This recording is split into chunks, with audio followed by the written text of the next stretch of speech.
अब सुन रहे हैं सुबह संदेश मॉर्निंग वॉइस। अब प्रभु का दास ओए माथ्यू पटना से वजन से वाटा जाए। प्रार्थना के साथ सुनिए।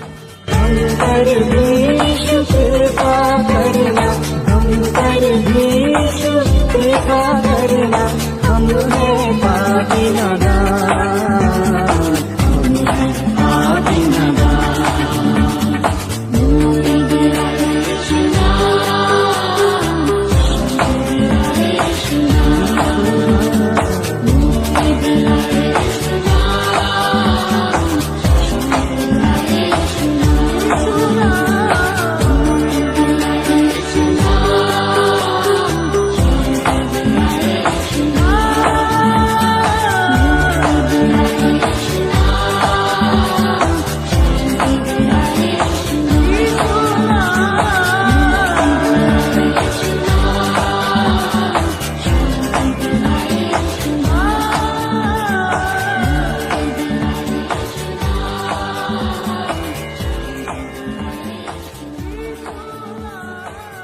ईश्वर के नाम की स्तुति हो।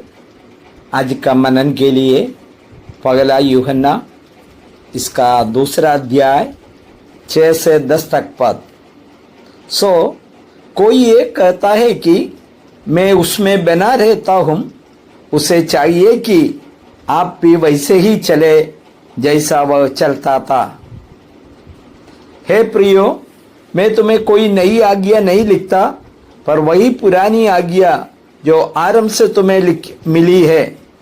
यह पुरानी आज्ञा वो वचन है जिसे तुमने सुना है।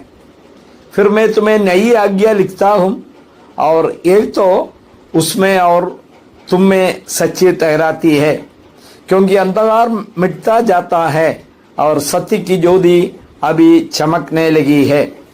जो कोई ये कहता है कि मैं ज्योति में हूँ और अपने भाई में से वैर रखता है, वह अब तक अंधकार ही में है।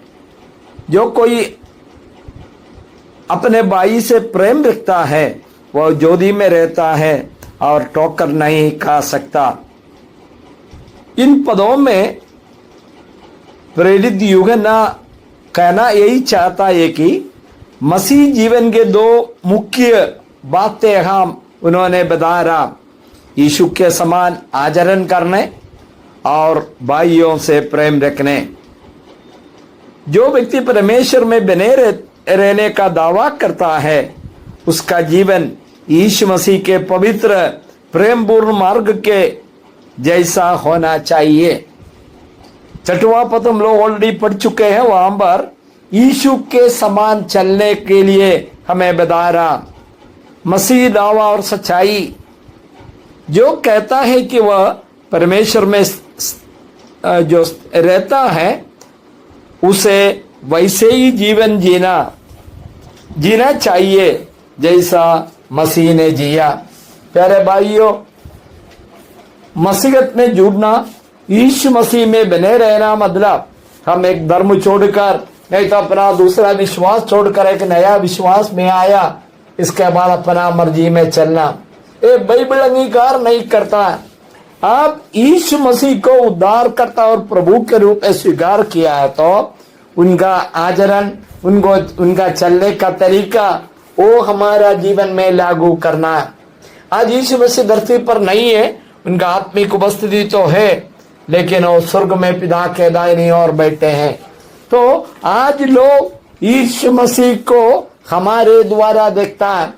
हमारा आचरण, हमारा चलने का तरीका, हमारा बात करने का तरीका, ये देखते ही लोग कहेंगे, जैसे अंताकिया का कलीसिया में विश्वासियों को लोग बुलाया, ये लोग क्रिश्चियन है, यीशु मसीह को फॉलो करने वाला। यही बात को यहाँ पर यूहन्ना बता रहा। केवल एक कहना काफी नहीं है कि हम मसीह को जानते हैं, हमारे काम और हमारी चाल चलन भी यीशु जैसी विनम्र और आज्ञाकारी होना चाहिए। 8 और 9 पद में हमारा पुरानी और नई आज्ञा के बारे में बताता है। ये सनातन एक संदेश है।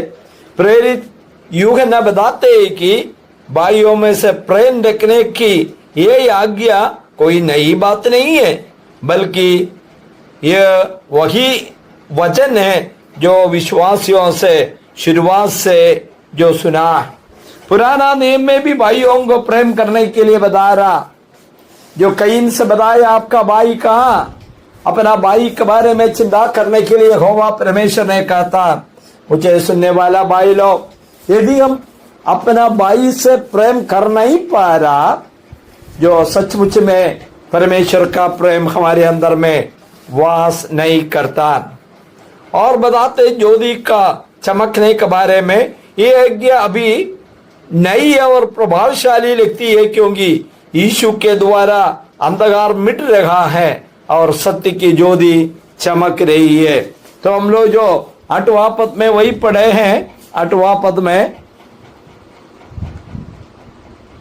हम जो लिखा है कि फिर मैं तुम्हें नई आज्ञा लिखता हूं, और ये तो उसमें और तुम में सच्ची ठहरती है, क्योंकि अंधकार मिटता जाता है और सत्य की ज्योति अभी चमकने लगी है।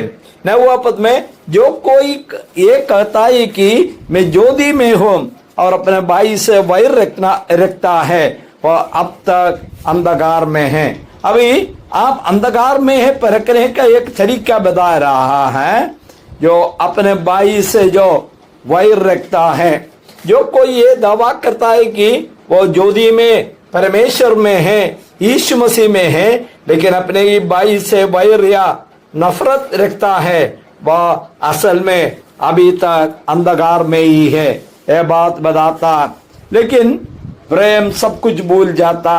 यदि जो अपना भाई से प्रेम कर पा रहा, जो ज्योति अपने भाई से, जो व्यक्ति अपना भाई से सच्चा प्रेम करता है, वह ज्योति में निवास करता है और उसका जीवन ऐसा होता है कि वह दूसरों के लिए या खुद के लिए ठोकर का कारण नहीं बनता। मुझे सुनने वाला भाई लोग, यह बात जरा परख कर देखने में प्रभु सहायता करे, मैं ज्योति में रहता है या अंधकार में रहता है। तो यदि प्रभु में है कहते हैं और हम दूसरे से वैर रखा, अपना भाई से प्रेम कर नहीं पा रहा, हम अंधकार में हैं, ज्योति में नहीं। अपने आप को परख कर देखने के लिए, मेरा मसीहन कैसे परख कर देखने में प्रभु सहायता करे। प्रभु के नाम की स्तुति हो, आमीन।